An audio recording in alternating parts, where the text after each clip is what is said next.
queridos irmãos e irmãs da Primeira Igreja Presbiteriana de São Bernardo do Campo, bem como todos aqueles que nos visitam, que frequentam também os nossos canais nesta manhã.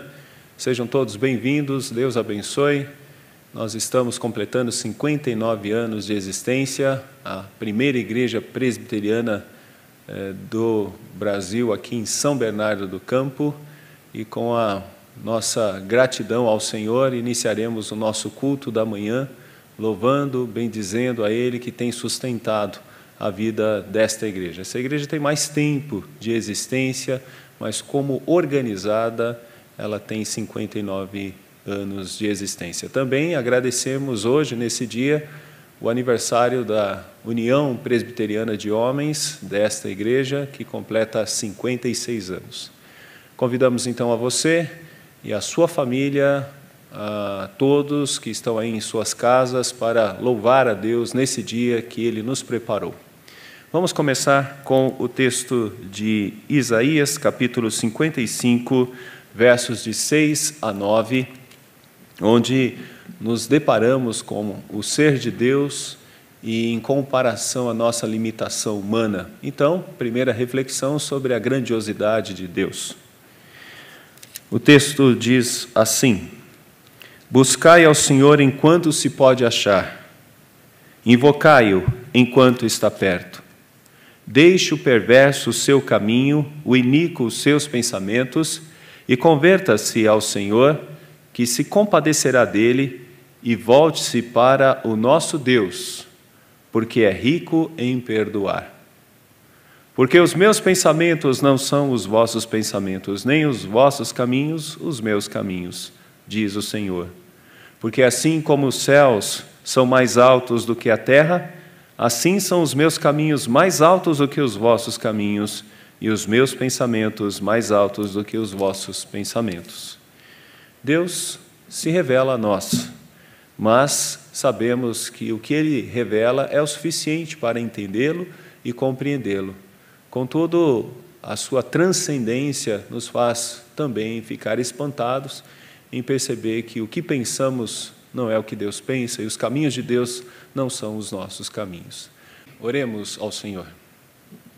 Capacita-nos, ó Deus, com o Teu Santo Espírito para entender o Teu querer. Nós que somos fracos, débeis, ó Deus, em nossas ações e muitas vezes nos nossos pensamentos. Capacita-nos, ó Deus, com sabedoria, dá-nos graça para fazer o que é do Teu agrado. Obrigado pela existência desta igreja que completa 59 anos, Senhor, que grande maravilha Tu nos dá de poder estar próximo, ó Deus, da data de 60 anos de organização. Te agradecemos por este momento. Agradecemos ao Senhor porque, mesmo distantes, podemos juntos compartilhar da Tua palavra, das orações e da vida desta igreja. Queremos te agradecer e pedir que abençoes, ó Pai, cada família que pertence a essa igreja, cada irmão, desde o mais novinho até o mais velho, e que esta igreja, Senhor, seja ricamente usada por Ti. Console os corações dos enlutados, console o coração dos enfermos, anime, ó Deus, aqueles que estão fracos na fé. Ajude, Pai, para que o Teu povo cresça em alegria, em amor, em visão missionária, discipuladora, e assim, ó Pai, vejamos esta igreja fazendo a parte dela, de ser luz e de ser sal deste mundo. Obrigado, Senhor, por todos que podem se beneficiar desse momento e que a nossa alegria seja em Te servir nesse dia que é preparado para o culto e para a adoração. Recebe, Senhor, o nosso louvor, o nosso amor manifestado através dos hinos, da oração, que seja assim, ó Pai, nesse dia, tanto agora pela manhã, como daqui a pouco nas aulas e também à noite, quando estivermos reunidos para buscar a Tua presença mais uma vez. Abençoa-nos nesse momento de meditação da Tua palavra. Pedimos isto em nome de Jesus. Amém. Vamos para o texto de hoje, meus irmãos. Como todos sabem, nós estamos seguindo o texto de Eclesiastes e fico muito feliz, pois durante a semana muitas pessoas me procuram dizendo que tem se edificado bastante com as mensagens sobre Eclesiastes. É a nossa alegria em poder contribuir, em poder tentar trazer a mensagem do Senhor de uma maneira que possa ser acessível a todos. E o texto de Eclesiastes ele é um dos textos mais complexos, difíceis, pois é um texto que fala sobre filosofia. Filosofia é sabedoria, e é interessante que a expressão filosofia significa amigo da sabedoria. Então, de uma certa forma, você que está estudando Eclesiastes comigo também está aprendendo a ser um filósofo ou uma filósofa. Que assim seja, porque essa sabedoria é uma sabedoria muito importante para a vida do crente e também no mundo. Vamos então para o texto de hoje. Eu vou diminuir a perícope pelo nosso tempo e vou apenas para o versículo 19 do capítulo 7. 19 do capítulo 7 de Eclesiastes. Diz assim a palavra do Senhor: a sabedoria fortalece ao sábio, mais do que 10 poderosos que haja na cidade. Esta, meus irmãos, o centro dessa perícope, que vai, podemos dizer, do versículo 15 até o versículo 21. Em outro momento falaremos sobre os outros versículos, mais detidamente, mas por enquanto eu gostaria de ficar no centro dessa perícope.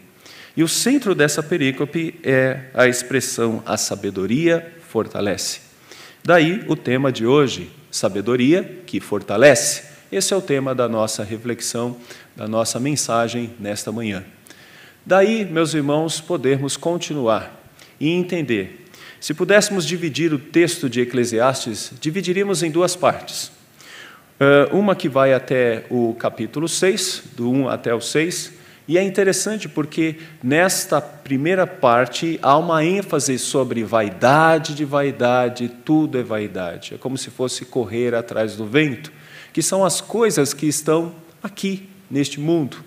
Mas depois, na outra parte, que vai do 7 em diante, começa a se falar sobre sabedoria. Sabedoria adquire um espaço no texto de uma maneira tão bela e tão alegre que nos faz entender que esta outra parte é uma parte que se volta para meditar na atenção que devemos dar. O crente, nesse caso o justo, ou o sábio, se preocupa com a sabedoria. Então, nesta outra parte, nós veremos muito sobre a expressão sabedoria.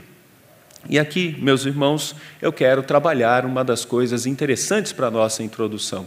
Você já se deparou com uma situação no qual você estava num aperto, consertando alguma coisa, e quando menos espera, você sente falta de uma ferramenta? Sabe, quando você está num aperto, alguma coisa assim, você fala, nossa, se eu tivesse aqui um alicate, puxa vida, isso me ajudaria bastante, mas não tem nenhum alicate por perto. E você fica imaginando a falta que faz o alicate naquele conserto que você talvez esteja fazendo ali naquele momento. Eu já ajudei alguém que estava com problema com o carro e faltava uma chave de fenda. Como foi alegre quando nós, na estrada, fomos procurar alguém que pudesse nos dar uma chave de fenda. Uma coisa tão simples, mas geralmente a gente vai sentir falta de ferramentas quando nós estamos numa situação que chamamos de perrengue, numa necessidade para resolver alguma coisa, e aí a gente pensa, se eu tivesse aquela ferramenta. Bom, hoje a ferramenta que queremos tanto manusear, ou entender, ou ter próximos de nós, é a ferramenta da sabedoria. E esse texto nos faz pensar sobre isso, a sabedoria que é aquela que se torna uma espécie de ferramenta para as nossas vidas. É isso que nós vamos comentar nesta manhã. Então, a perícope é dos versos de 15 a 22. Se depois você puder ler, leia, será interessante para você entender todo o contexto. Eu não vou poder me deter muito nela, mas eu queria que a gente entendesse o seguinte: no que esse texto se concentra? Na expressão sabedoria que fortalece. E que força nós precisamos para termos aí a sabedoria como esta ferramenta para nos fortalecer? Bom, A sabedoria que fortalece, vocês vão perceber no verso 15, que fortalece contra as injustiças. Você vai perceber no verso 16 que ela fortalece contra as polarizações, quando vamos muito para um lado ou muito para um outro lado. A outra questão é a sabedoria que fortalece contra a perversidade. Todos nós temos um problema muito grande, somos caídos e temos uma tendência a fazermos o pior. A sabedoria fortalece contra este desejo de fazer o pior. A sabedoria fortalece contra uma falsa visão de mundo. No verso 20 você vai encontrar isso, nós vamos falar numa outra mensagem. A sabedoria que fortalece contra a difamação indulgente, versos 21 e 22. Mas, por ora, nós gostaríamos de ficar somente nessa expressão, a sabedoria que fortalece. Vamos lá. A primeira lição que eu quero passar nesta manhã para a igreja é que a sabedoria que fortalece é uma importante ferramenta. É interessante aqui a expressão sabedoria que fortalece, e a expressão fortalece é itatsa, que quer dizer algo que pode ser manuseado. O texto diz que quem a tem, verso 19, é mais forte do que 10 poderosos que agem na cidade, ou que existam na cidade. O que quer dizer esses 10 poderosos? Existem muitas questões sobre isso. Alguns dizem que é uma espécie de comparação com o governo da Grécia, pois na Grécia, naquela época, haviam 10 poderosos que basicamente eram os 10 sábios da cidade grega. Não há um indício tão claro de que seja isso, mas o que nós temos aqui é que aquele que se detém a usar esta ferramenta que é a sabedoria, pode se tornar mais sábio do que os governantes de uma cidade ou do que os dirigentes de uma cidade. Então, é uma ferramenta útil para qualquer homem, pois pode torná-lo sábio. Dessa maneira, ferramenta é vista aqui, a sabedoria é vista aqui como uma ferramenta que pode preparar uma pessoa para lidar com muitas circunstâncias da vida. Através da sabedoria, essa pessoa pode se tornar sábia e vai saber lidar com questões da sua vida. Essa mesma palavra, fortalece, sabedoria que fortalece, ou fortalece nesse caso, aparece em alguns textos. Eu gostaria de lê-los aqui para que você pudesse entender o quanto é útil a ferramenta da sabedoria. A palavra em Provérbios 4:7 diz assim: o princípio da sabedoria é adquire a sabedoria. Sim, com tudo o que possui, adquire o entendimento. É como se você estivesse diante de necessidades e encontra uma ferramenta que te ajudará a viver ou a resolver problemas. Então, nesse texto, a gente percebe que temos o mesmo contexto, pois é o mesmo autor. Estamos falando de Salomão, que escreveu tanto Eclesiastes como Provérbios. E ele está entendendo que uma das grandes coisas é que você tenha no seu cinto de utilidades a ferramenta da sabedoria. Ela vai te ajudar a superar muitos problemas na vida. É uma ferramenta que deve ser almejada realmente por todos nós. É interessante que em alguns lugares nós percebemos o próprio Paulo falando dela desta maneira. Em 2 de Timóteo 3,15 é dito o seguinte: e que desde a infância sabes as sagradas letras que podem tornar-te sábio para a salvação pela fé em Cristo Jesus.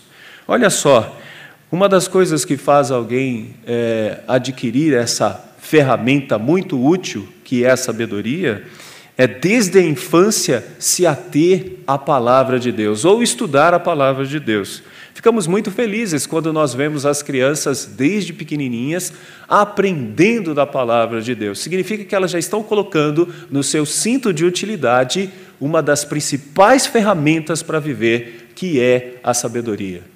E o texto de Salomão, tanto em Eclesiastes como em Provérbios, exalta a importância de alguém ser sábio.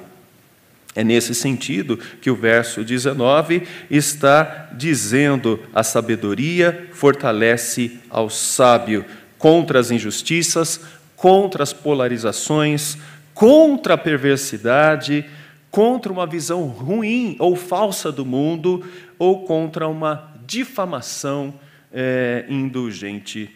Então, é importante termos esta ferramenta. Há outros textos que falam sobre isso, por exemplo, Salmo 119, verso 28. A minha alma de tristeza verte lágrimas, fortalece-me segundo a tua palavra. Olha que interessante o que o texto faz. Fortalece-me segundo a tua palavra. É daí que vem a força para encarar a tristeza que o salmista está evidenciando, quando ele coloca a sua alma está na tristeza e ela verte lágrimas. Como resolver esse problema? Fortalece-me segundo a tua palavra.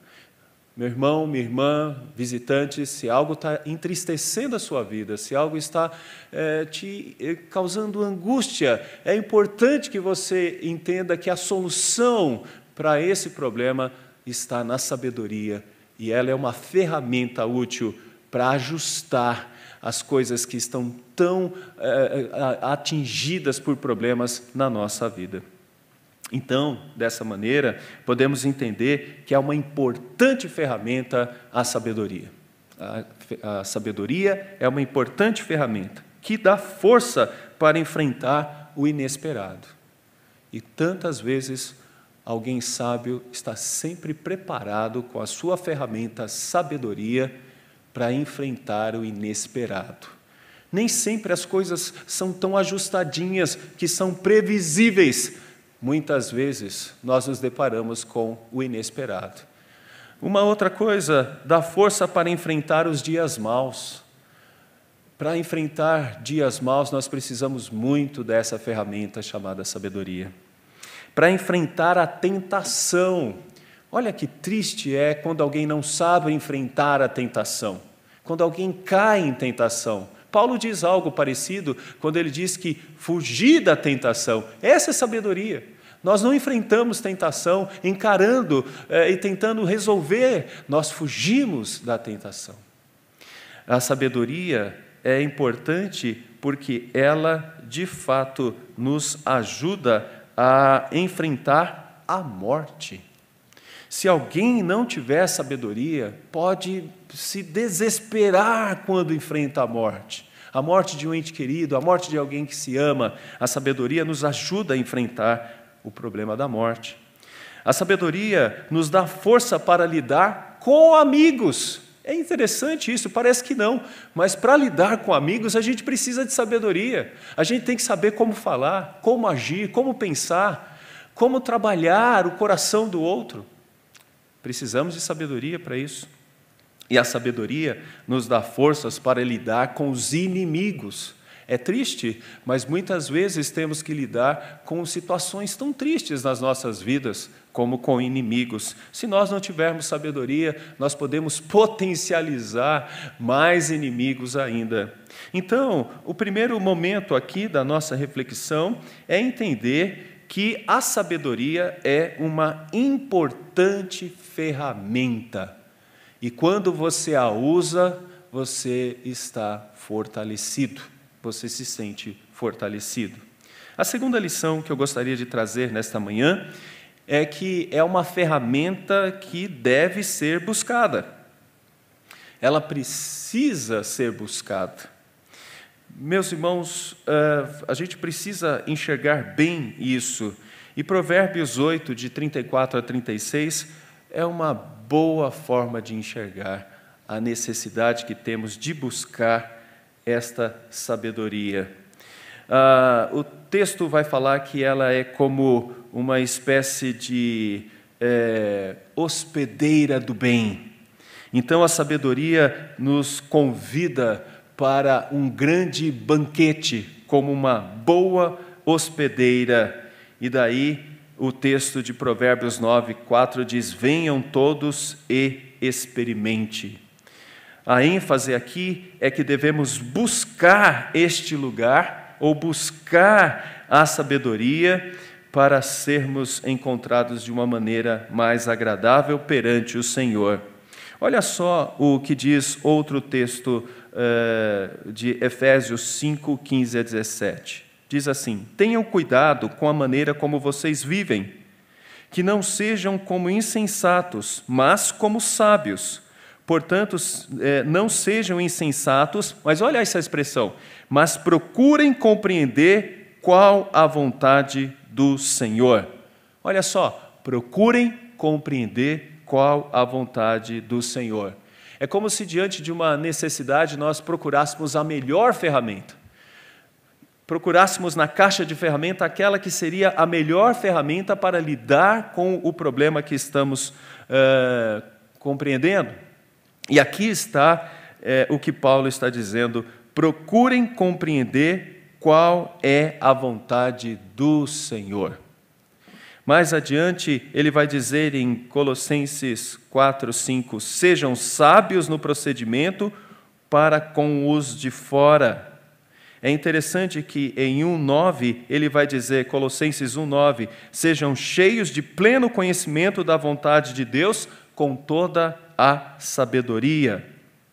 E Tiago dá um sábio conselho e fala sobre uma oração importante para nós, Tiago 1:5. Se algum de vocês tem falta de sabedoria, peça a Deus e lhe será concedida. Meus irmãos, é uma ferramenta que deve ser buscada. Você tem buscado a sabedoria? Você tem procurado a sabedoria? Como que você tem agido? Segundo os seus desejos ou segundo esta sabedoria? Porque muitas vezes nós estragamos coisas quando agimos pelo nosso coração, pela nossa vontade, mas não buscando a sabedoria de Deus. Nós precisamos aprender que sabedoria é reverenciar a Deus. O temor do Senhor é o princípio da sabedoria. É isso que o texto de Salomão, agora do capítulo 7 em diante, vai enfatizar. Você quer ser sábio? Você quer realmente buscar a sabedoria? Comece aprendendo a temer a Deus. E isso a gente encontra no Salmo 111, verso 10, Provérbios 9, verso 10, Jó 28, 28, Provérbios 1, verso 7, Provérbios 15, verso 33. Em todos esses lugares nós encontramos algo maravilhoso, que devemos buscar a sabedoria, que implica em temor a Deus, ou temer a Deus. Isso significa que devemos nos tornar humildes e receptíveis.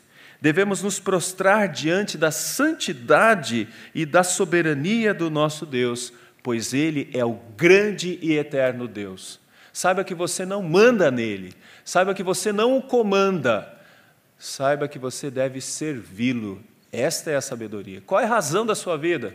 Qual é a razão do seu casamento? Qual é a razão dos seus filhos? Qual é a razão de você trabalhar no que faz? Segundo os textos bíblicos, é temer a Deus, é servir a Deus, é agir para a glória de Deus. Nós devemos reconhecer a nossa pequenez, devemos abandonar os nossos pensamentos e dispormos de ter uma mente realmente entendedora de que o nosso Deus é Deus. Lamentamos muito quando algumas pessoas agem para com Deus como se Ele fosse tão igual e tão parecido. Não, essa ferramenta que é a sabedoria, que devemos buscá-la, compreende primeiro que você deva ser humilde diante da presença de Deus e entender que Ele é Deus e que você é criação e filho dEle. Então, um dos textos interessantes para falar sobre sabedoria é Provérbios 11, verso 2. Sabe o que diz esse texto? A sabedoria está com os humildes. Sabedoria não está com os soberbos, não está com aqueles que tentam questionar Deus, não está com aqueles que tentam ensinar Deus. Sabedoria está com aqueles que entendem que a vontade de Deus revelada deve ser entendida, absorvida, buscada, para que possa viver bem, para que possa agradá-lo. Nós precisamos aprender a receber, então, a palavra de Deus, porque é por meio da palavra de Deus que essa sabedoria nos atinge. Salmo 119 diz assim: tenho mais discernimento que todos os meus mestres, verso 98. E no verso 99, pois medito nos teus testemunhos. Como que buscamos essa ferramenta? Sendo humildes, tendo uma consciência de que precisamos reverenciar a Deus, Ele é o grande Deus, e à luz da sua palavra, como nós podemos ver em outros textos, habite ricamente em vocês a palavra de Cristo, com toda a sabedoria, Colossenses 3,16. Paulo disse a Timóteo algo muito interessante sobre a palavra do Senhor. Ele diz assim: procura as sagradas letras que podem tornar-te sábio para a salvação. E mais adiante, quando ele diz para que o homem se torne perfeito e perfeitamente habilitado para toda boa obra. É maravilhoso isso, é a 2 de Timóteo 3, 15 até o verso 17. Aqui nós vamos perceber que essa ferramenta, ela é uma ferramenta importante e essa ferramenta deve ser buscada. Já 2 lições que aprendemos. Essa ferramenta é importante. É com ela que você vai saber viver e ela deve ser buscada. Essa ferramenta pode ser encontrada quando você medita na palavra do Senhor. Ou como diz o Salmo 1, medita dia e noite na palavra do Senhor. A terceira lição que eu quero trazer para os irmãos nesta manhã é que esta ferramenta é uma ferramenta para o coração. Para o coração. Eu quero usar aqui algumas palavras de um autor que tenho gostado muito. Ele fala sobre uma psicologia cristã. Se alguém que está nos ouvindo é psicólogo ou psicóloga, eu peço para que você leia essa obra do William Ovanel, quando ele fala sobre coração e alma, e ele fala sobre uma perspectiva cristã da psicologia. E ele diz algo muito interessante. Nós estamos dizendo que a sabedoria é uma ferramenta para o coração. Olha o que ele diz. Aproximamo-nos agora do lado mais íntimo do ser humano, cuja profundidade será sempre um mistério para o pesquisador científico, a menos que seja iluminada pela palavra de Deus. Em várias ocasiões mencionei que a consciência, segundo a Bíblia, é uma função do coração. Olha que interessante, consciência e coração. Consciência é a mesma coisa que coração. O Antigo Testamento tem uma palavra para consciência, e quando quer referir-se a ela, a palavra que usa é coração.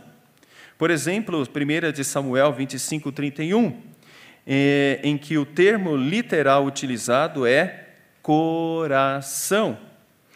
Precisamente pelo fato de a consciência ser uma função do coração, está diretamente relacionada com Deus. Portanto, uma consciência que funciona corretamente sempre nos censura quando somos desobedientes a Deus e à sua palavra. O Salmo 139, verso 23 em diante, fala sobre isso. Então, a consciência não deve ser entendida como algo subordinado à ética ou à religião, mas com a própria pessoa, isso é, a pessoa em sua profundidade mais íntima, o coração, totalmente consciente, exercendo a própria vontade de acordo com o que é capaz de fazer, direcionada ou não pela palavra de Deus.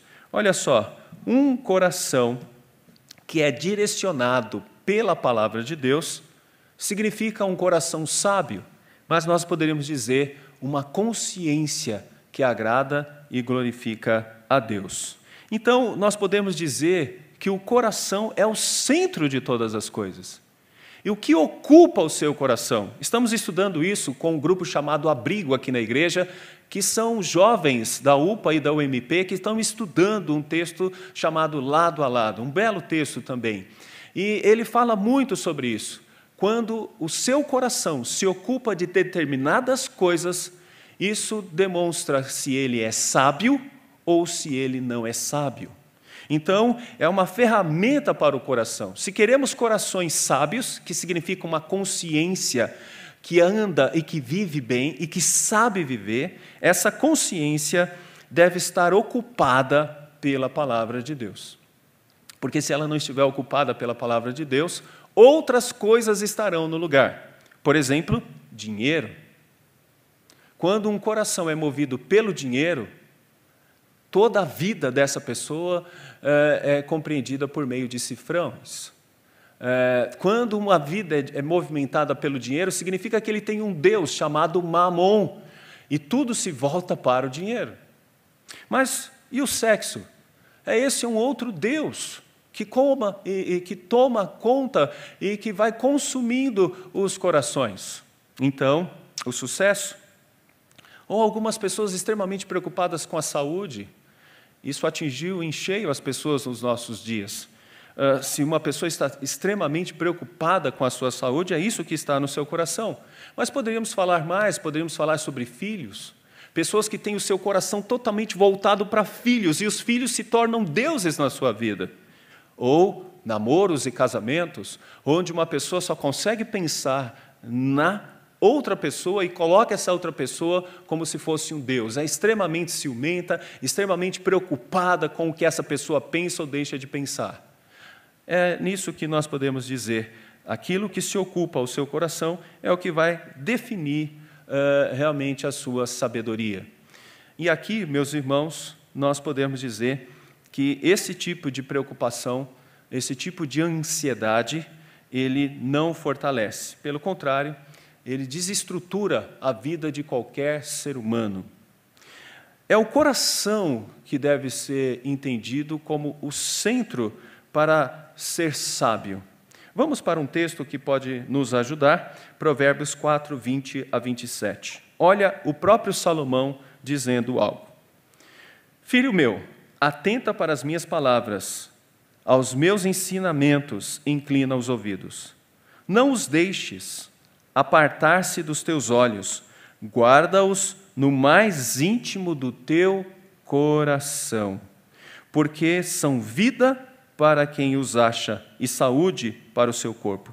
Sobre tudo o que deve guardar, guarde o coração, porque dele procedem as fontes da vida. Se os ensinamentos sábios, à luz da palavra de Deus, estão no coração, essa pessoa também se fortalecerá em sabedoria. Ela saberá olhar, ela saberá andar, ela saberá viver. O texto diz que os teus olhos olhem direito e as tuas pálpebras diretamente diante de ti. Pondera a vereda dos teus pés e todos os teus caminhos sejam retos. Não declines nem para a direita, nem para a esquerda. Retira o teu pé do mal. A melhor maneira de encarar esse mundo e saber viver nesse mundo é buscar ter um coração sábio. Colocar sabedoria na consciência, ou seja, no coração. Se tem algo que deve guiar as suas ações, as suas atitudes, os seus pensamentos, como você deve enxergar o mundo, é a sabedoria que vem do alto. A sabedoria à luz da palavra de Deus e no temor do Senhor. Então, a sabedoria é uma ferramenta para o centro da vida, para a consciência. A sabedoria é uma ferramenta para o coração. São essas 3 lições que gostaria de passar nesta manhã. Nós falamos que a sabedoria é uma ferramenta importante. Nós falamos que a sabedoria é uma ferramenta a ser buscada. E nós falamos que a sabedoria é uma ferramenta para o coração. Se tivermos estas coisas em nossas vidas, nós seremos fortalecidos no nosso viver. Agora, gostaria de falar da conclusão. A sabedoria que fortalece e nos ajuda a viver é a sabedoria que nos prepara para algo mais importante na vida. E o que é mais importante na vida? não é ganhar dinheiro, não é simplesmente criar filhos, não é simplesmente estar preocupado com a nossa saúde. Todas estas coisas terão sentido se nós buscarmos a Deus em primeiro lugar e fazermos destes momentos da nossa vida gratas oportunidades para servir a Deus. Porque senão elas vão se tornar deuses na nossa vida e no nosso coração. Mas se nós colocarmos a sabedoria de Deus no centro, Deus será o centro. E nas nossas consciências, a nossa preocupação maior será em agradar a Deus. E eu posso dizer para você, uma pessoa que vive com a consciência preocupada em agradar a Deus, essa pessoa vive melhor, ela vai viver melhor, ela vai enfrentar melhor a tristeza, a morte, as dores, todos os problemas da vida serão melhor lhes compreendidos quando a sabedoria do alto estiver no seu coração. Por isso, a sabedoria que nos fortalece e nos ajuda a viver é a sabedoria que nos prepara para algo mais importante, servir a Deus e ao próximo, que são os dois grandes mandamentos. Amarás a Deus e ao próximo. Amarás a Deus sobre todas as coisas e o próximo como a si mesmo. Quem não tem essa sabedoria, infelizmente, não tem uma ferramenta importante para saber viver. Em outras palavras, sem essa ferramenta, não há força, não há fortalecimento. Olha só o que diz o texto de Tiago. Tiago fala algo interessante, Tiago 3, versos de 13 a 17. Quem entre vós é sábio e inteligente? Mostrem mansidão de sabedoria, mediante com digno proceder as suas obras. Se pelo contrário tendes em vosso coração inveja, amargura e sentimento faccioso, nem vos glorieis disso, nem mintais contra a verdade. Esta não é a sabedoria lá do alto. Essa não é a sabedoria que fortalece. Antes é terrena, animal e demoníaca. Ou seja, não é uma sabedoria que vem de Deus. Não é a ferramenta que você precisa. Ela é terrena, animal e demoníaca. Pois onde há inveja e sentimento faccioso, aí há confusão e toda espécie de coisas ruins. A sabedoria, porém, lá do alto, é primeiramente pura, depois pacífica, indulgente, tratável, plena de misericórdia, de bons frutos, imparcial, sem fingimento. Essa é a sabedoria que fortalece, essa é a sabedoria que faz toda a diferença na vida dos crentes. Por isso, meus irmãos, eu gostaria que nós entendêssemos nessa manhã como aplicar esta sabedoria. Gostaria de aplicar em 3 momentos: passado, presente e futuro. Essa sabedoria, que é o temor de Deus e que é encontrada à luz da palavra de Deus, ela nos ajuda a enfrentar o passado. Filipenses 3, de 13 a 14, diz assim: Irmãos, quanto a mim, não julgo havê-lo alcançado, mas uma coisa faço, esquecendo-me das coisas que para trás ficam e avançando para as que diante de mim estão, prossigo para o alvo, para o prêmio da soberania, da soberana vocação de Deus em Cristo Jesus. Um dos grandes problemas quando não se tem sabedoria é não encarar o passado, ou saber enfrentar o passado. Para você se fortalecer, para vencer os problemas do passado, coisas tristes que talvez você já fez e que marcam você negativamente, ou coisas tristes que você viveu porque alguém te magoou ou te entristeceu, todas essas coisas podem ser compreendidas à luz da sabedoria do nosso Deus. Quando você olha para estas coisas e pensa, não é isso que mais movimenta a minha vida. O passado não pode se tornar um fantasma na minha vida, mas eu devo esquecer coisas tristes e complicadas do passado, que geralmente marcam a nossa história. Por isso, devemos ter uma visão clara sobre o presente. E qual é a visão clara sobre o presente? Salmo 139, verso 14. Graças te dou, visto que por modo assombrosamente maravilhoso me formaste, as tuas obras são admiráveis e a minha alma sabe muito bem. Sabe como nós encaramos o presente? Entendendo que Deus me fez, Deus me colocou nesse mundo.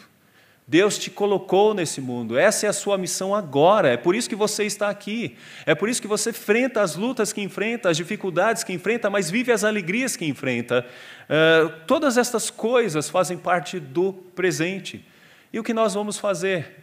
nós devemos encarar o presente, entendendo que é Deus que estabeleceu todas essas coisas, Deus que nos fez de uma maneira assombrosa e nos colocou nesse mundo. Então você tem o esposo que tem, ou a esposa que tem, os filhos que tem, vive onde vive, porque é assim que Deus quer. Você deve entender o presente como algo que Deus quer para a sua vida. Sabedoria te faz entender o presente e faz entender que se você enfrenta lutas ou dificuldades, os seus problemas que você enfrenta agora, tudo isso faz parte do querer de Deus nesse presente. E o que vamos fazer? Fugir do presente? Não, temos que viver, temos que passar por ele e encará-lo. Mas uma outra coisa é que essa ferramenta nos ajuda a ver de uma maneira positiva o futuro. Olha o que diz o texto em 1 de Pedro 5,7. Lançando sobre ele toda a vossa ansiedade, porque ele tem cuidado de vós. Tudo que você tiver de enfrentar, você deve entender que não é controlável. As coisas não são controláveis. Essa é a tônica do texto de Eclesiastes. Nós não controlamos o futuro. Nós não sabemos o que vai acontecer conosco daqui a 5 minutos. E o que devemos fazer? Não devemos ficar ansiosos, mas devemos lançar sobre Deus toda a nossa ansiedade. É descansar nele e saber o seguinte: se ele me trouxe até aqui, eu tenho certeza que ele vai continuar me levando até o momento final. A salvação, a vida eterna, ele vai conduzir a minha história. Ele vai me ajudar na minha missão de pai, ele vai me ajudar na minha missão de esposo, ele vai me ajudar na minha missão neste mundo. Por quê? Porque eu sei que eu dependo dele e eu lanço sobre ele toda a minha ansiedade. Eu posso me esforçar e devo me esforçar, mas eu sei que quem me capacita e quem me capacitará sempre será Deus. Essa é a sabedoria que nos faz ter uma boa ferramenta para saber viver. A nossa igreja completa 59 anos e a nossa oração é que Deus derrame sabedoria sobre a vida de cada criança, de cada adolescente, de cada jovem, e que possamos ouvir o testemunho das pessoas lá fora, como eles são sábios no proceder, no viver, nos seus namoros, nos seus casamentos, nos seus negócios, como eles são sábios. E não é uma sabedoria meramente para ganhar dinheiro, mas é uma sabedoria que mostra qual é o sentido da vida, a nossa filosofia de vida. É a sabedoria que está na palavra do Senhor, segundo aquilo que nos foi revelado. A nossa UPH completa 56 anos e a nossa oração é que esses homens sejam sábios, porque é terrível quando a gente tem um pai de família que não é sábio. É terrível quando temos um menino que aprende a ser imaturo e ele continua sendo imaturo na sua vida contínua e ele se torna ainda um menino, mesmo com 50 anos. A nossa oração é para que todos os homens da nossa igreja sejam sábios, desde os menores até os maiores, que tenham essa sabedoria, pois ela é uma ferramenta importante para saber viver. É a sabedoria que nos fortalece para enfrentar momentos bons e momentos ruins.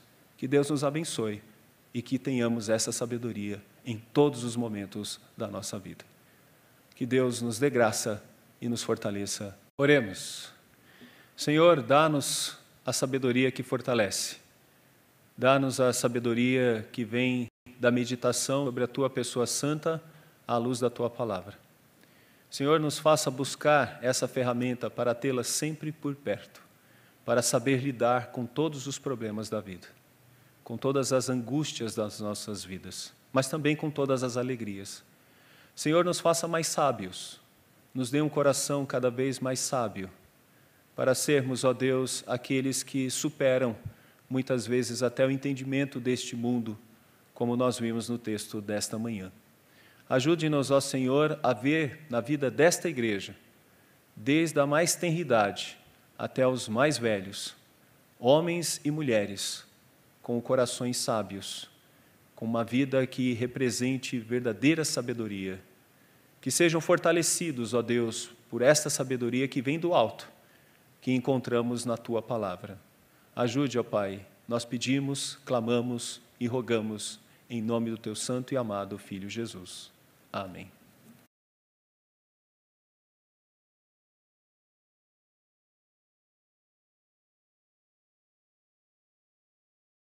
Louvado seja o nosso Deus e mais um dia que Ele nos concede, um dia preparado para louvar e bendizê-lo, e nós convidamos a todos a fazerem isso nesta manhã. Num regime diferente, muitos em suas casas, fazendo desse momento de culto um momento de reflexão familiar. Alguns sozinhos, em seus apartamentos ou em suas casas, mas também, nesse momento, com a oportunidade de juntos, através desse meio moderno, que é a internet, de poder nos unir com as nossas vozes, com os nossos pensamentos, com as nossas orações em busca do Senhor. Ele é o nosso Deus, nós somos aqueles que conhecem e entendem o seu poder, a sua glória, a sua majestade. E por isso, nesta manhã, temos a alegria de juntos louvar e bendizê-lo. Rogamos a Deus que vocês estejam muito bem, cada irmão, cada irmã, crianças, jovens, adolescentes, e que possam fazer desses momentos da manhã momentos de comunhão com Deus. Vamos juntos louvá-lo através da liturgia do nosso boletim.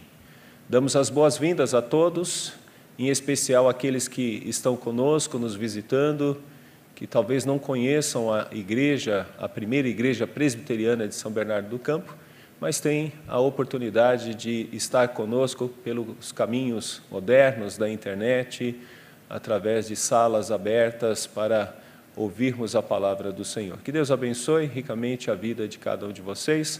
Mandamos um abraço sempre muito fraterno aos irmãos das congregações do Jardim Camila, do Jardim das Orquídeas. Que Deus abençoe ricamente a vida de todos.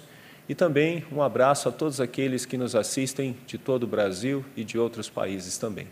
Que Deus abençoe-nos, meus irmãos, e vamos louvar a Deus com a liturgia desta manhã. E para início, vamos para o texto de Provérbios, capítulo 4, versos de 20 a 27. Provérbios, capítulo 4, versos de 20 a 27. É um texto que estamos avaliando juntamente com o texto de Eclesiastes, pois fala sobre sabedoria. E daqui por diante, entendendo o texto de Eclesiastes, essa expressão surge várias vezes. Diz assim o texto: Filho meu, atenta para as minhas palavras, aos meus ensinamentos inclina os ouvidos. Não os deixes apartar-se dos teus olhos, guarda-os no mais íntimo do teu coração, porque são vida para quem os acha e saúde para o seu corpo. Sobretudo o que se deve guardar, guarda o coração, porque dele procedem as fontes da vida.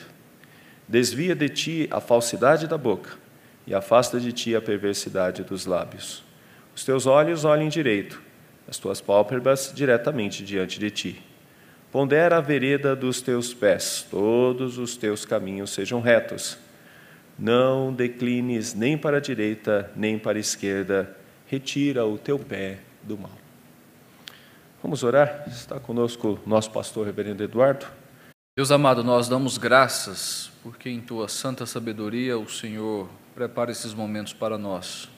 Ainda que distantes, podemos estar em comunhão com o Senhor por meio da palavra. E é em torno dela que nós nos reunimos nesta manhã, para buscar a sabedoria que procede de Ti, a fim de que sejamos, ó Deus, conduzidos conforme a Tua santa vontade.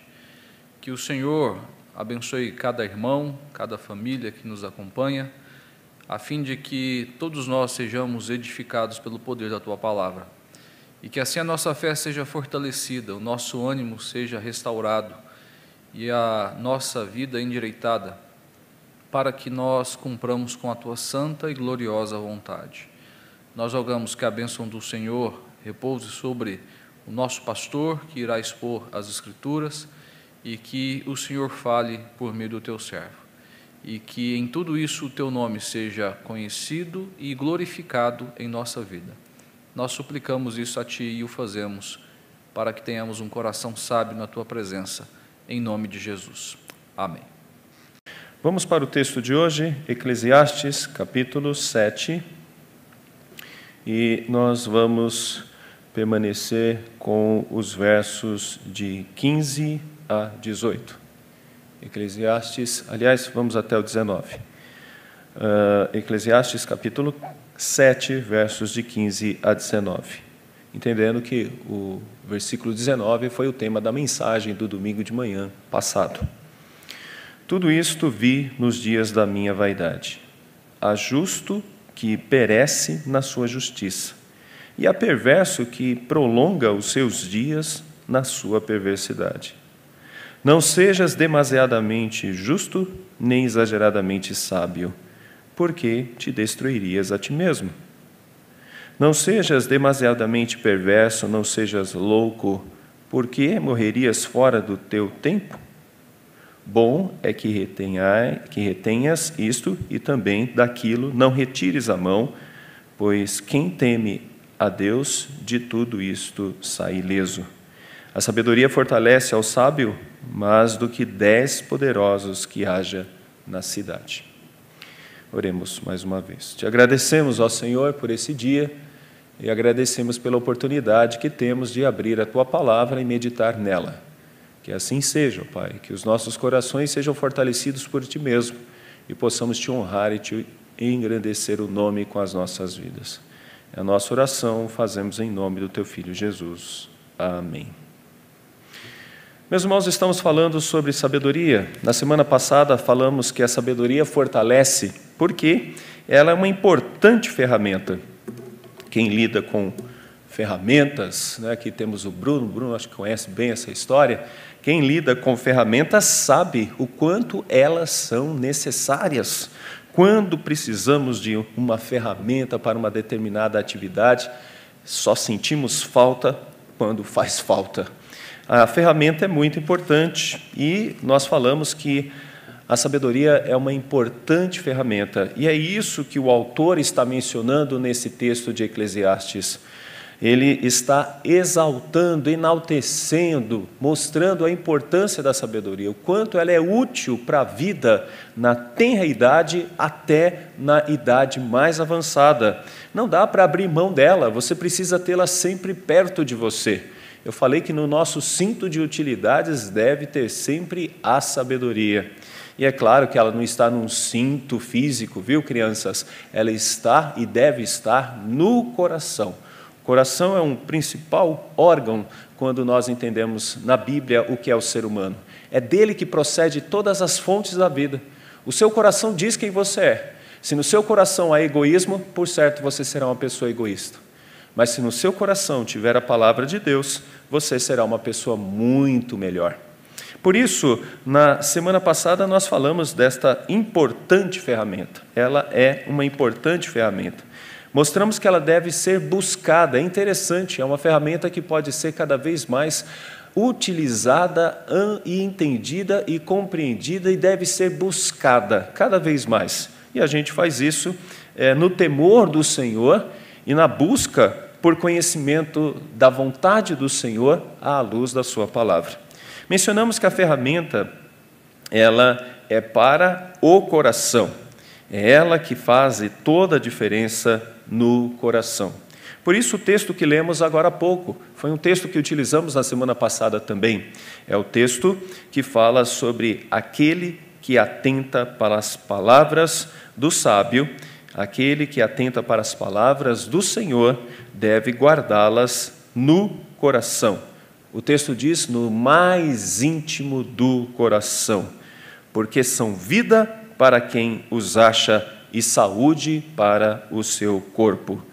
E, meus irmãos, nós aplicamos isso dizendo que a sabedoria nos ajuda a entender quem somos nesse mundo, a compreender o nosso passado, a compreender o presente que estamos vivendo e a nos depararmos com o futuro. E hoje nós gostaríamos de mencionar um pouco mais sobre sabedoria e enfatizar a importância dela, a importância da sabedoria em nossas vidas. Queremos trabalhar um pouquinho mais sobre isso. Gostaria de começar com uma frase que peguei de um devocionário que gosto muito. Diz assim, semeie um pensamento, colha uma ação. Semeie um pensamento, colha uma ação. Semeie uma ação, colha um hábito. Semeie um hábito, colha um caráter. Semeie um caráter, colha um destino. Essa frase não tem assim o seu autor bem ao certo, muitos já a usaram, mas eu creio que ela cabe muito bem quando nós falamos principalmente sobre sabedoria e quando nós falamos também sobre coração. O texto que nós lemos de Provérbios, um pouco antes na nossa liturgia, diz assim: não sigas a vereda dos ímpios, nem andes pelos caminhos dos maus, não passes por ele. Evita-os, desvia-te dele e passa longe, pois eles não dormem se não fizerem o mal, perdem o sono se não fizerem alguém tropeçar. Existem dois tipos de pessoas nesse mundo: pessoas boas e pessoas más. E é dessa forma, meus irmãos, que estamos entendendo o texto no capítulo 7, que é como se nós estivéssemos entrando na segunda grande parte da obra de Eclesiastes. Nesse momento, o autor vai enaltecer a sabedoria. Ele vai mostrar que a sabedoria é uma grande dádiva que está acessível a todos aqueles que a procuram. A sabedoria está próxima e ela nos ajuda a entender o mundo, ajuda a nos entender como as coisas são e como as coisas podem ser vistas neste mundo. Quando não temos sabedoria, é como se estivéssemos perdidos, é como se não tivéssemos uma lanterna que jogue luz sobre a realidade para que a gente possa viver de uma maneira mais segura. A bem da verdade, meus irmãos, ter sabedoria é saber que Deus é Deus, Senhor, eterno, que Ele coordena todas as coisas e que nós, seres humanos, somos dependentes dEle. E mais, sabedoria implica em conhecer a vontade dEle, e essa vontade está revelada. Aqui nesse texto, nós, na semana passada, demos ênfase ao versículo 19, mostrando que a sabedoria fortalece, e é o que diz o texto: a sabedoria fortalece ao sábio e o deixa mais preparado do que muitos governantes. Uma pessoa que tem a palavra de Deus realmente no seu coração é mais sábia do que muitos que governam, porque é o que diz o versículo 19 na parte B: mais do que 10 poderosos que haja na cidade. Geralmente era essa uma forma de mostrar o conselho, o poder de uma cidade. E aqui está dizendo que essa pessoa que busca sabedoria, ela é forte, e é forte mais do que os 10 poderosos na cidade. Por isso, nós entendemos que aquele que semeia um pensamento, colhe uma ação, e quem semeia uma ação, colhe um hábito, e quem semeia um hábito, colhe um caráter, e um caráter colhe um destino. E é interessante que o autor, nesse texto, começa com isso. Essa sabedoria que falamos do verso 19, ela ajuda a entender algumas coisas. Nós mostramos na semana passada, não podemos entrar a fundo, mas nós vamos fazer da seguinte forma: o capítulo 7, no verso 19, nós temos o centro da nossa mensagem. No momento anterior, versículos 15, 16, 17 e 18, temos uma parte da mensagem, aquela que vamos dar hoje.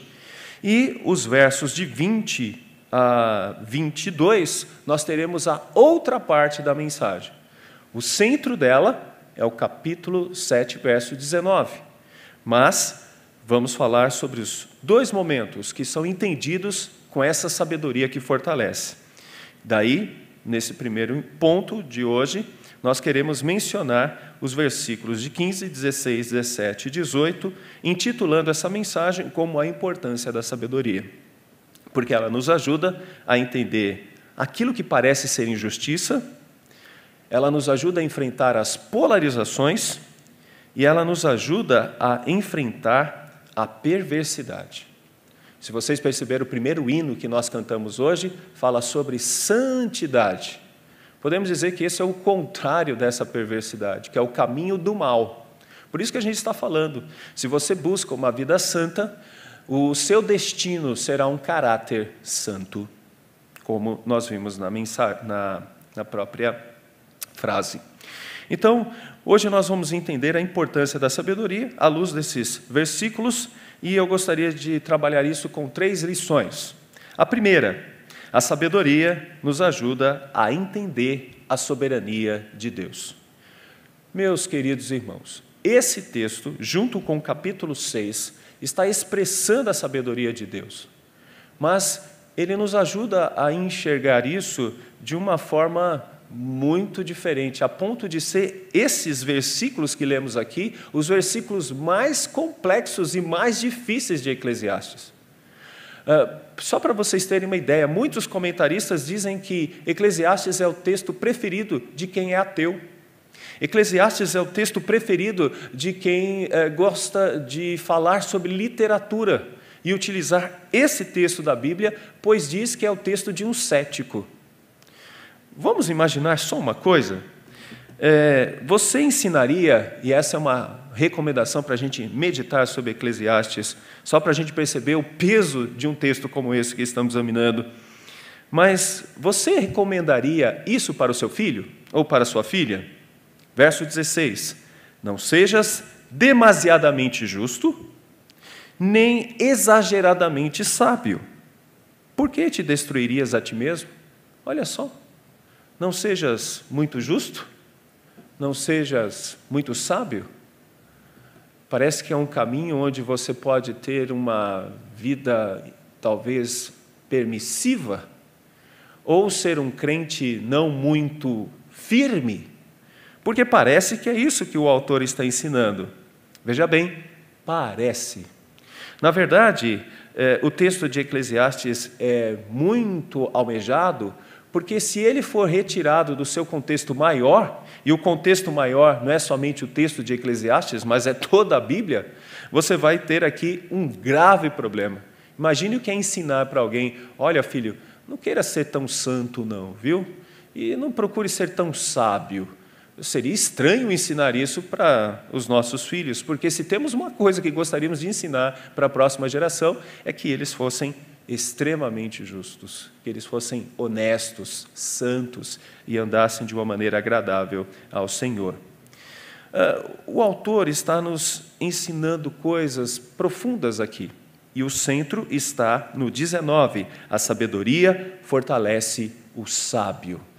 Este é o contexto amplo do texto de Eclesiastes. Ele quer demonstrar a importância e a dádiva da sabedoria para encarar as coisas da vida. Daí, eu gostaria de trabalhar o primeiro ponto. A sabedoria nos ajuda a entender a soberania. Olha só, sabedoria, soberania.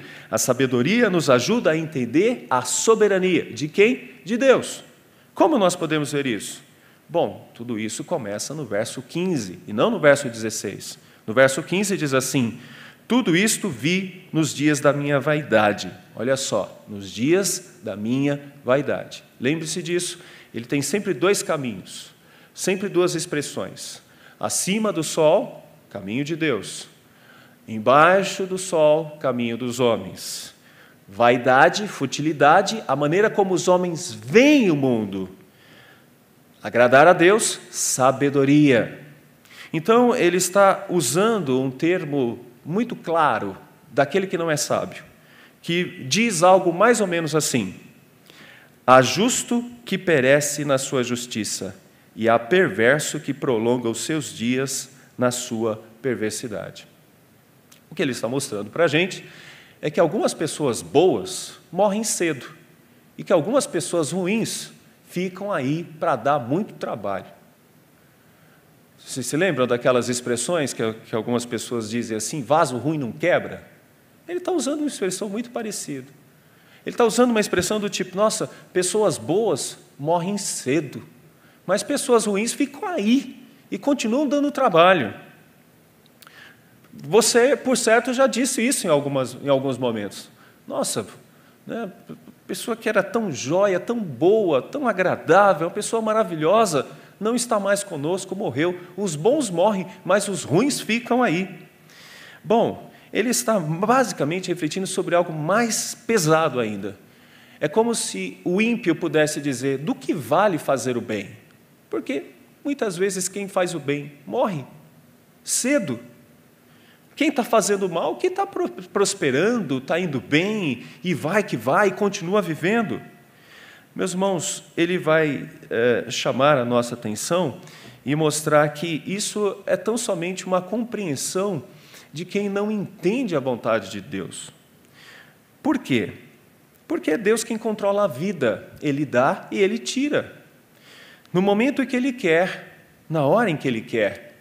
Eu fico pensando em algumas pessoas que enfrentaram um aborto. É um momento muito triste, um aborto involuntário, uma situação terrível. Imagina o que é uma mãe ter uma criança durante alguns meses no seu ventre e depois de um determinado momento se deparar com a realidade de que aquela criança está morta dentro dela. Alguém poderia dizer, que tristeza. E talvez diria até mais, que coisa, mas ainda bem que não nasceu viva, porque aí poderia se apegar a essa criança e seria pior. Meus queridos, a partir do momento que a vida é concebida, há uma grande bênção, há uma grande felicidade. Então, quando nós observamos uma criança que talvez ficou no ventre da sua mãe 5 meses, 6 meses, 3 meses, 4 meses, 5 meses, 7 meses, naquele momento, aquela criança teve todo o sentido de ter sido concebida até a sua falta de vida. Por quê? Porque é Deus quem estabeleceu o tempo dela. E no tempo que ela esteve no ventre de sua mãe, ela foi bênção para sua mãe, foi bênção para o pai, foi bênção para todos aqueles que estiveram felizes com o momento da gravidez daquela mulher. O que eu quero mostrar para vocês é que o tempo de vida é relativo para nós, porque a partir do momento que alguém começa a viver, significa que ali nós temos uma bênção, a bênção da vida que vem de Deus. Por isso que somos contra o aborto. Não somos nada favoráveis, porque se uma criança vive 10 dias no ventre de uma mãe, 15 dias, 20 dias, 30 dias, 1 mês, 2, ou quantos meses sejam necessários, nós entendemos que ali há vida, e é uma grande bênção de Deus. Então, a sabedoria nos ajuda a ver a verdadeira interpretação, que muitas vezes parece uma injustiça. Como que foi tão curto? Não, não é curto. Deus tem o seu tempo para cada um de nós. Alguns Ele quer que viva 20 anos, 30 anos, 40 anos, até 100 anos, mas outros não. Ele tira antes. É interessante que algumas pessoas Ele chama para si, como fez com Enoque, trouxe Enoque para si. E naquela época, Enoque viveu pouco com relação a todos os outros que viviam naquele momento. Por quê? Porque Deus muitas vezes quer que algumas pessoas estejam com Ele. Aqui nesse texto, mais uma vez, nós nos deparamos com a realidade da morte, que é uma coisa tão comum nos nossos dias, estamos falando muito sobre ela. Mas esta realidade da morte, ela pode ser entendida de várias maneiras. Por exemplo, tirar pessoas boas deste mundo, Deus tem propósitos para isso. Mas se você conhece pessoas ruins, eu queria mencionar apenas uma. Na década de 30, início da década de 40 do século passado, muitos queriam ver um homem morto, chamado Adolf Hitler. Muitos queriam vê-lo morto. Muitos queriam a morte dele. Por vezes Deus deixa pessoas tão ruins viverem no mundo, pois servem como uma espécie de disciplina. Aqui nesse texto, no verso 15, ele está demonstrando que esse tipo de pensamento pode gerar no ímpio um sentimento claro de dizer, há injustiça. Não, nós temos soberania de Deus. Deus mantém quem Ele quer, o bom ou ruim nesse mundo. Se Ele mantém uma pessoa boa nesse mundo, é porque Ele tem propósitos muito claros de abençoar esse mundo, de mostrar a sua graça nesse mundo. Pessoas ruins, nós sabemos muito bem o que significa. Significa uma forma de, chamaríamos de disciplina, de ensinamentos. E muitas vezes temos que nos deparar com essa dura realidade. Então não há injustiça, há soberania, pois Deus cuida de todas as coisas, inclusive dos bons e dos maus. Mas temos um outro ponto aqui, a nossa maneira de julgar os acontecimentos do mundo. Ah, morreu tão cedo e era uma pessoa tão boa. Como nós vemos a morte numa época em que falamos tanto dela? Bom, meus irmãos, para nós morrer é estar com Cristo, que é incomparavelmente melhor. Para o mundo, morte é um castigo. Para nós, morte é estar com Cristo, do lado de Cristo, observando o Senhor Jesus na glória, na eternidade, estando com Ele. A morte para nós não é um castigo. A morte para nós é uma maneira bem clara de observarmos que é a saída da igreja militante para a igreja triunfante. Por isso, a sabedoria nos ajuda a entender a soberania de Deus. Deus tem o tempo de cada um de nós. Deixa eu dizer uma coisa para vocês. Todos nós vamos morrer, se Cristo não voltar antes. Todos nós passaremos por isso. Por isso, a sabedoria nos ajuda a enfrentar a vida enquanto estamos vivos. Como devemos viver? A sabedoria nos ajuda a entender como viver, mas a sabedoria também nos ajuda a entender como morrer. E se você tem Cristo e o Senhor Jesus como seu único e suficiente Salvador, a morte é um prêmio, porque é estar com Cristo, que é incomparavelmente melhor. Nós não temos medo do Covid-19. Nós nos tratamos, procuramos o melhor. Agora, por quê? Porque queremos viver. E por que queremos viver? Porque é uma excelente oportunidade de servir a Deus e de glorificar o nome do nosso Deus.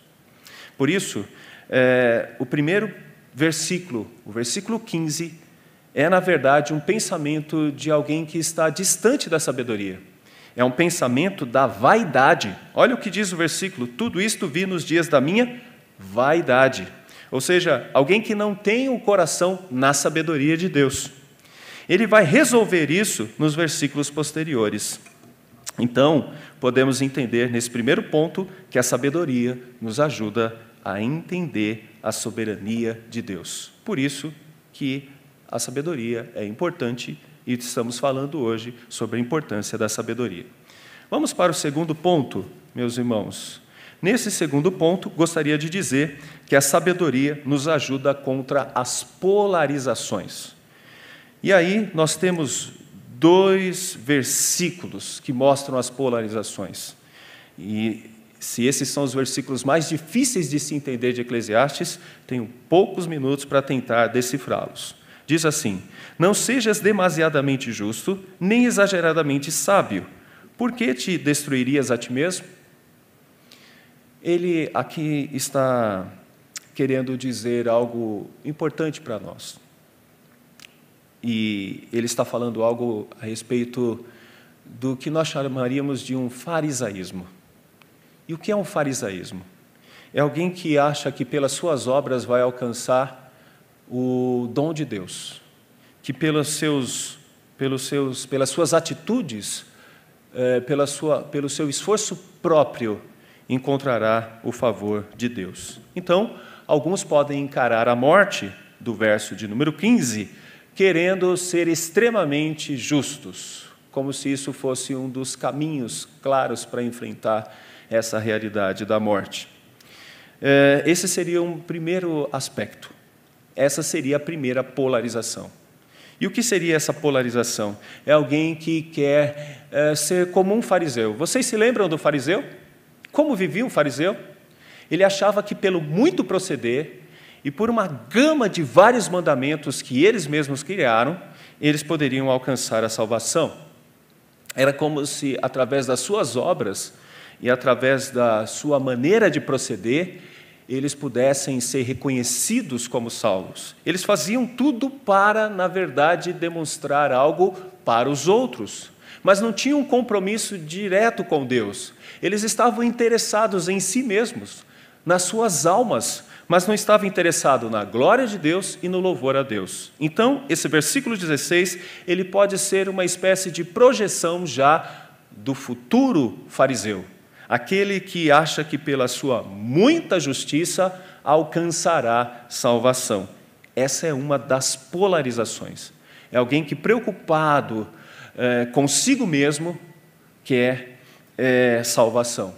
Esse é um detalhe muito interessante para nós, Porque alguns poderiam dizer assim: eu quero seguir a Jesus porque eu não quero ir para o inferno.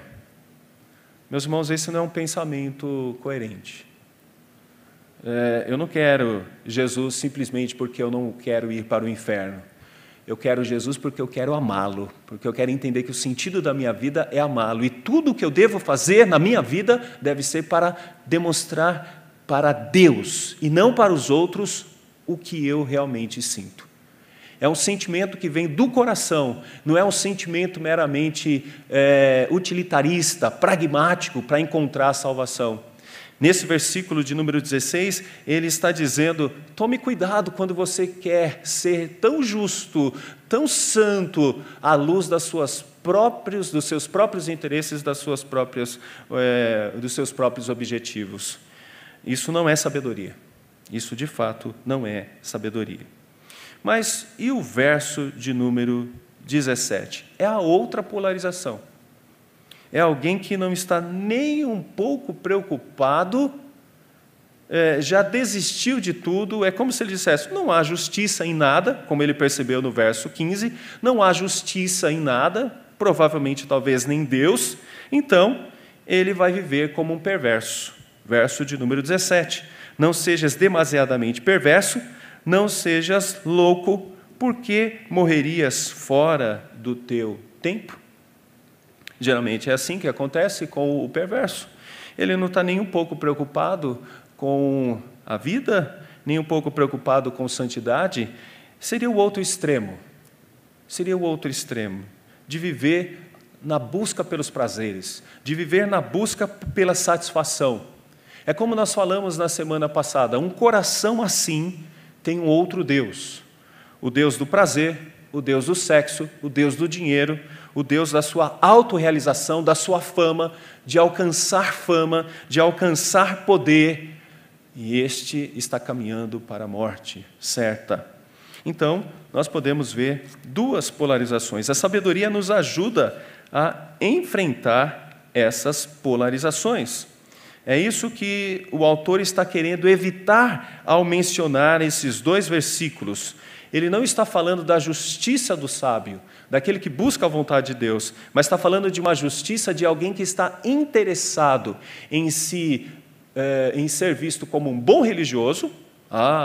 Faz isso, faz aquilo outro. No final das contas, esse é um interesse farisaico. Essa pessoa está querendo mostrar para os outros quem ela é.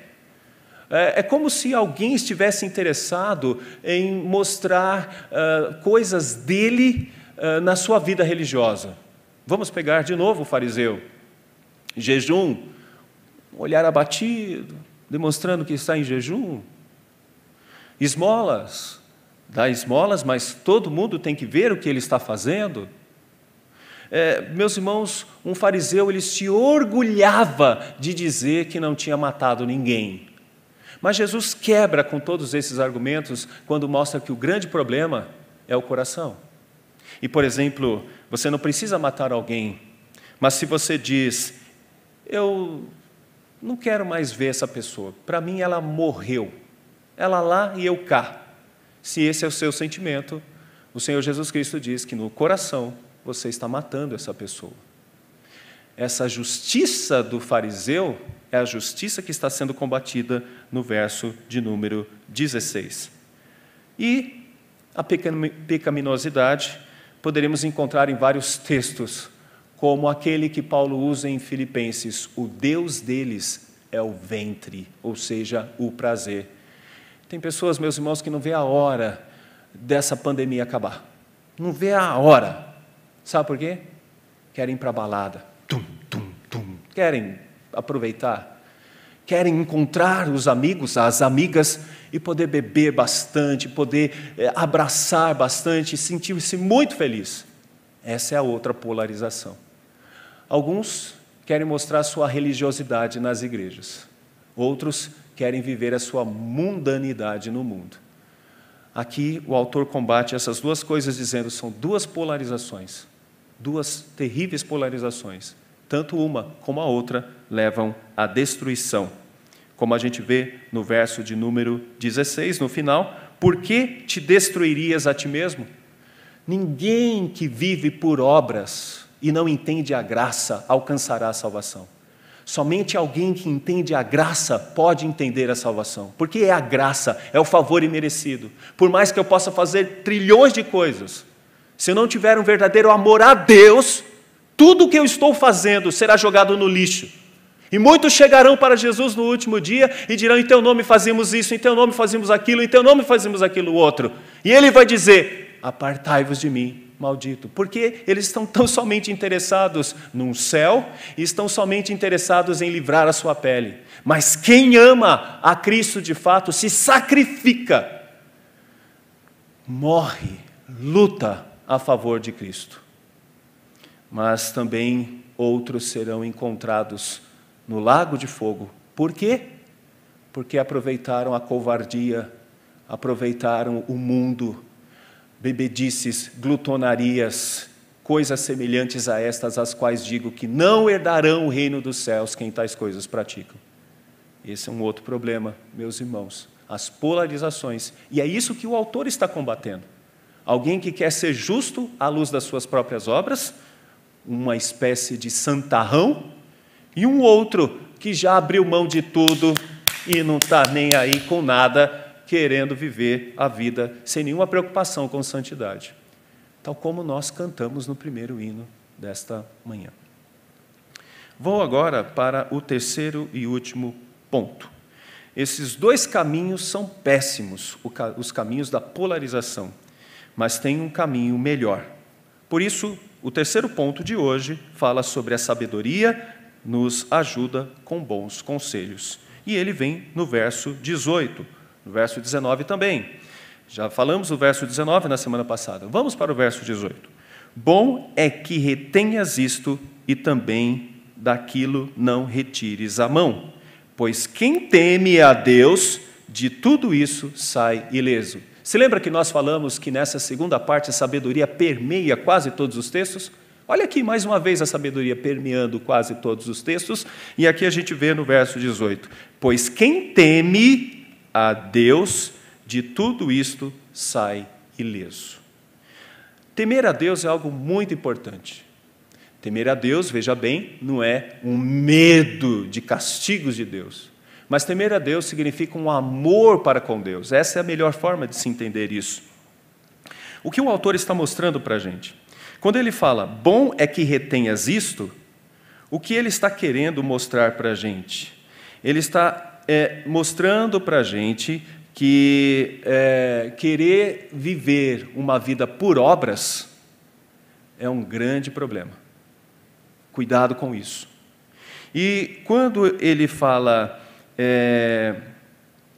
daquilo não retires a mão, ele está falando sobre que ser justo por meio das suas obras será um terrível e trágico problema, bem como querer ser ímpio será terrível e um trágico problema. Então, bom é que retenhas isto, significa não queira ser o ímpio. Da mesma forma, daquilo que não retires a mão, quer dizer, não seja alguém justo por meio das suas obras. Ele está dizendo, afasta-se desses dois caminhos da polarização. Afaste-se desses dois caminhos. O caminho de querer ser um justo por meio das suas obras. Querer mostrar justiça por meio de suas obras. Eu oro, eu vou na igreja, eu dou dízimo, então eu já estou salvo. Não, não é isso. Se afaste disso. Não faça obras com intuito egoísta para si mesmo. E o segundo, cuidado com o caminho dos ímpios. É isso que ele está querendo dizer nos versos 19. Bom é que retenhas isto, ou seja, não seja um ímpio, e também daquilo não retires a mão, ou seja, não seja um justo à luz das suas obras. Mas teme a Deus, e de tudo isto sairás ileso. É esse o conselho que ele está dando. Qual é o melhor caminho? É o conselho da sabedoria. Pois quem teme a Deus, a tudo isso sai ileso. Meus irmãos, olha o que diz Eclesiastes 12:13. Eu já estou indo lá para a conclusão, mas é muito importante isso para nós hoje. Olha o que diz Eclesiastes 12:13. De tudo que se tem ouvido, a suma é: teme a Deus e guarda os seus mandamentos, porque isto é o dever de todo homem. Olha só, aqui nós temos um resumo de Eclesiastes. Você está com dificuldade de entender Eclesiastes? Então, olha esse versículo.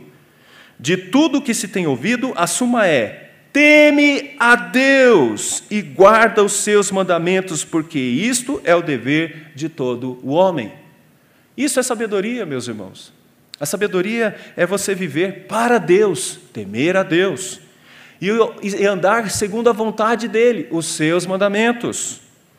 Eu poderia falar aqui de muitas coisas a respeito disso, mas nada melhor do que deixar a própria palavra de Deus falando sobre isso. O temor do Senhor é o princípio da sabedoria, e o conhecimento do santo é prudência. Provérbios 9, verso 10. Provérbios 1, 7. O temor do Senhor é o princípio do conhecimento. Os loucos desprezam a sabedoria e a instrução. Quem são esses loucos? Aqueles que vivem à luz da sua própria justiça.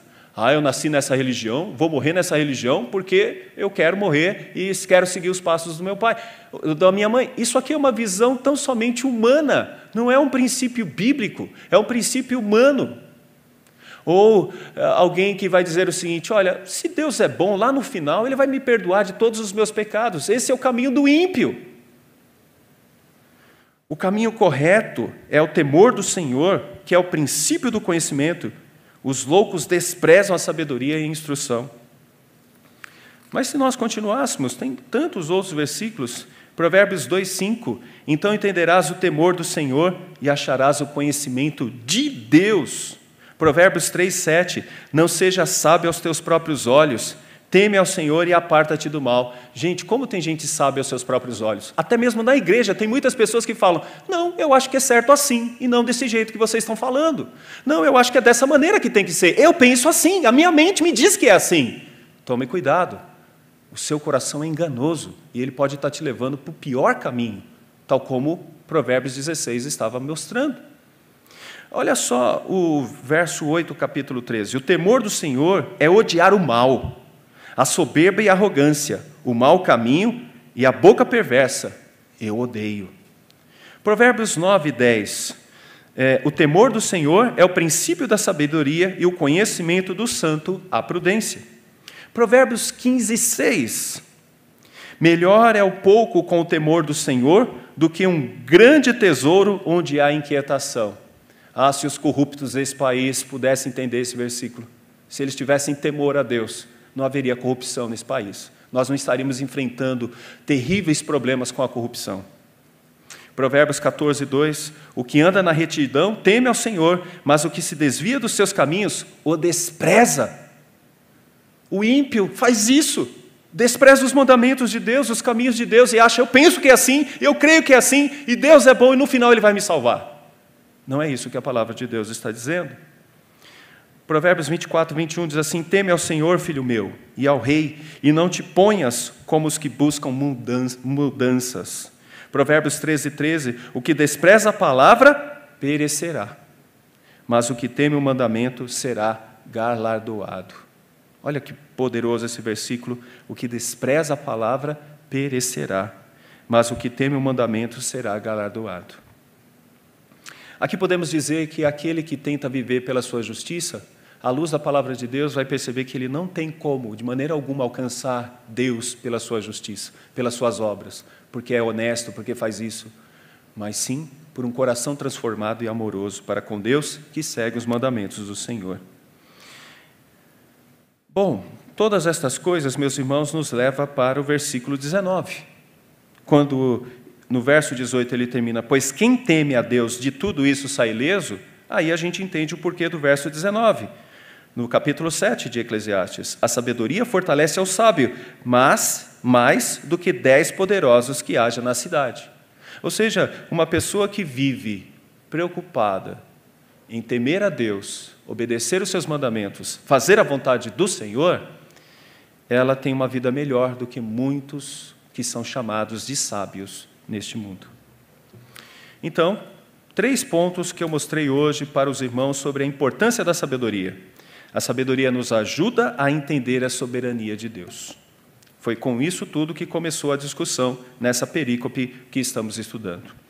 não entendiam a questão de que não depende da questão de tempo com relação à justiça de Deus. Deus pode chamar a quem Ele quer, na hora que Ele quer, pois Ele é soberano. Segunda coisa, a sabedoria nos ajuda contra as polarizações. Alguém que quer ser salvo por sua religião e por suas obras, ou alguém que já desistiu de tudo e quer viver na mundaneidade. São dois caminhos terríveis. E a sabedoria nos ajuda com bons conselhos. E qual é o bom conselho que temos hoje aqui? Pois quem teme a Deus, de tudo isso sai ileso. Esse é o princípio da sabedoria, o temor a Deus. Por isso, meus irmãos, que a sabedoria é tão importante. Ela é uma ferramenta necessária e você deve buscá-la. Tome muito cuidado, porque Deus providenciou caminhos para que nós conheçamos a sua sabedoria.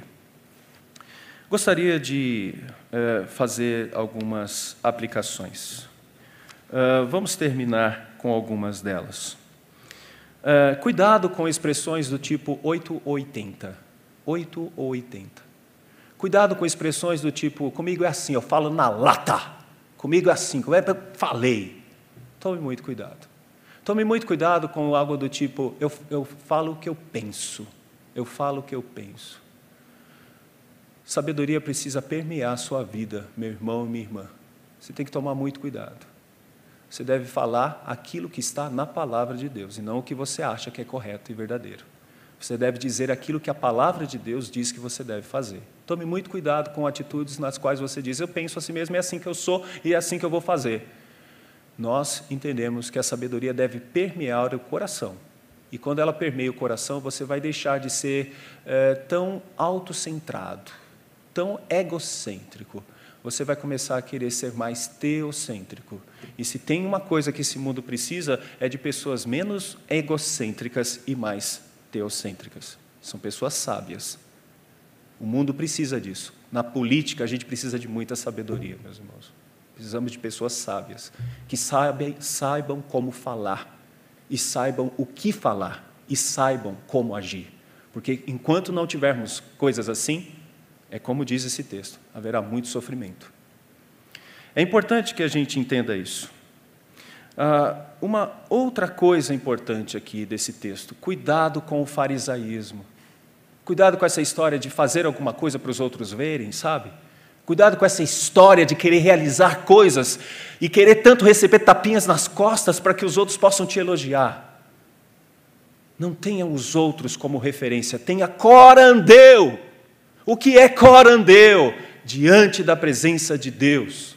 Por mais que ninguém fale nada, saiba que você está fazendo para Deus, e é isso que deve tranquilizar o seu coração. Cuidado com o farisaísmo. Os fariseus faziam tudo para que pudessem ser observados pelos outros. Cuidado com o farisaísmo. É o justo querendo se justificar para todas as coisas. Nós somos pecadores. O texto mais adiante vai falar sobre isso. Que nós devemos entender que sempre somos pecadores. E como pecadores, somos carentes da graça o tempo todo. Mas deixa eu dizer outra coisa também. Cuidado com o mundanismo. É a outra polarização. E isso está entrando na igreja de uma maneira bem drástica. Olha, eu vou viver assim porque a minha mente é aberta. Eu sou uma pessoa de mente aberta. Eu não vejo que tenha problemas fazer esse tipo de coisa com o corpo, de fazer esse tipo de coisa com a minha vida. Meus irmãos, nós estamos vivendo numa época em que o prazer é o Deus verdadeiro. O sexo é um Deus verdadeiro. A idolatria do sexo, a idolatria do prazer, a idolatria da autoafirmação é o verdadeiro Deus. Esse é o outro caminho extremo. Cuidado com o mundanismo. Alguns não aguentam discursos duros e falam, esse pastor aí é muito radical. Não é bem assim. Não vejo que seja dessa maneira. Aí eu só posso dizer duas coisas. Ou estamos sendo bíblicos ou não estamos sendo bíblicos. Se você está sendo bíblico, eu creio que muitas coisas do que eu estou dizendo será concordado com você. Se não, eu creio que talvez tenhamos aí um grande problema. Queria que você almejasse uma das principais coisas da vida. E um dos versículos que nós abordamos trata sobre isso. Quando se fala sobre ter pouco, mas ser sábio, ou seja, temer a Deus. Eu não sei o que você almeja para a sua vida. Se você quer ser uma pessoa destacada na sua profissão, se você quer ter um casamento maravilhoso, se você quer ter uma vida toda cheia de reconhecimentos, com diplomas, com medalhas, eu não sei o que você quer da sua vida. Mas eu queria dizer para você que você deveria ter um outro almejo na sua vida. Buscar sabedoria. Que você seja mais sábio. Essa é uma das coisas mais importantes. E a gente conhece muita gente humilde, que muitos talvez não deem nada por ele ou por ela. Mas essas pessoas estão sendo mais sábias do que governantes. Tal como a gente viu no verso 19. Eu gostaria que você pedisse a Deus sabedoria. Senhor, me faça sábio. O meu coração tem tendências a ser nécio, a ser astuto, a ser injusto. Senhor, me faça sábio. Eu preciso ser sábio. Sabe por quê? Eu preciso ser sábio para lidar com a morte. Eu preciso ser sábio para lidar com a falta de saúde. Algumas pessoas hoje estão extremamente abaladas pela falta de saúde. As pessoas precisam ser sábias para enfrentar o desemprego e talvez a gente vai precisar de muita sabedoria para enfrentar mais desempregos nesse país. A gente precisa ser sábios para enfrentar os problemas conjugais. Muitos estão vivendo uma vida de fachada farisaica. A vida dele com a esposa é terrível, é uma desgraça. Mas apresenta para todo mundo uma fachada de que está tudo bem. A gente precisa ser sábios para lidar com o casamento, para amar a esposa, amar o esposo. Precisamos ser sábios para cuidar das nossas crianças. Então, que nós aprendamos isto. Como que podemos ser sábios? Cada vez mais sábios. O texto de Eclesiastes só é uma seta. O texto de Eclesiastes não está, de uma certa forma, mostrando tudo para nós, é só uma seta. E está apontando para Cristo. É a principal fonte de sabedoria. Cristo nos ajuda a entender como viver em todas as circunstâncias da vida. Quem você está seguindo? Eu espero que seja realmente a Jesus. Porque se você estiver seguindo a Jesus, de fato, aprendendo os mandamentos dele, você será sábio. Por isso que ele disse que nós deveríamos ensinar todas as coisas que ele falou, porque este é o caminho da sabedoria. Nós estamos falando sobre discipulado, e eu gostaria que você fosse uma pessoa que desejasse muito discipular. Mas sabe o que é discipular? É ensinar outros a serem sábios. E sabe o que é ensinar outros a serem sábios? É ver a própria revelação de Deus na pessoa do Filho nos Evangelhos. E você vai entender o que é uma pessoa sábia. Que Deus te abençoe e te guarde, e que você possa realmente entender a importância da sabedoria. Que Deus nos abençoe. Oremos, meus irmãos. Senhor, a frase diz: semeia-se um pensamento, colhe uma ação, semeia uma ação, colhe um hábito, semeia um hábito, colhe um caráter, semeia um caráter, colhe um destino. Senhor, nós queremos ter como destino de nossas vidas a Tua glória, o Teu louvor, e que tudo em nós seja consagrado a Ti. Nós somos falhos e pecadores, Senhor. Não somos perfeitos porque temos ainda sobre nós a égide do pecado, mas, ó Deus, Tu se revelas a nós, nos mostra o Teu plano santo e o Teu plano eterno, e nos dá a Tua palavra, que é a luz em meio ao nosso caminho, é a lâmpada para os nossos pés. Por isso, ó Deus, nós queremos colher um destino sendo direcionados por ela em meio à nossa jornada. E que esse caráter, ó Pai, não seja o caráter de um Donizete, de um fulano, de uma fulana, mas que seja, Senhor, o caráter de Cristo. Que as pessoas olhem para nós e vejam muito mais do que as nossas vidas, mas vejam um testemunho de alguém que procura fazer a Tua vontade. Nos faça sábios, ó Deus, nos faça sábios, nos faça ser como Cristo. Nos faça, Senhor, vencer a ideia de que nós podemos julgar esse mundo e muitas vezes até julgá-lo com as suas atitudes. Nós não podemos fazer nada disso. Nós devemos aceitar, ó Pai, a Tua vontade. Devemos entender o Teu querer soberano. E não podemos, ó Deus, tomar caminhos que para nós achamos que sejam corretos, porque há caminhos que para nós parecem ser caminhos de vida, mas no final são caminhos de morte. Uma religiosidade autojustificadora ou uma mundaneidade. Ajuda-nos, ó Pai, a sermos sábios, a temer o Teu santo e poderoso nome e a fazer a Tua vontade à luz dos Teus mandamentos. Ó Deus, que tal como cantamos, que os nossos bens sejam ofertados a Ti, que a nossa inteligência seja guiada por Ti, sobre a luz do Teu saber. Nós pedimos, ó Senhor, isso, rogamos que seja assim, com todos na vida da nossa igreja. Que as crianças sejam sábias, que os nossos adolescentes sejam sábios, que os nossos jovens sejam sábios, que os homens e as mulheres desta igreja sejam sábios, que os idosos desta igreja sejam sábios e que saibamos encarar este mundo com toda a sabedoria que vem de Ti. Ajuda-nos, rogamos-te isso em nome do Teu santo e amado Filho, o nosso Senhor Jesus. Amém.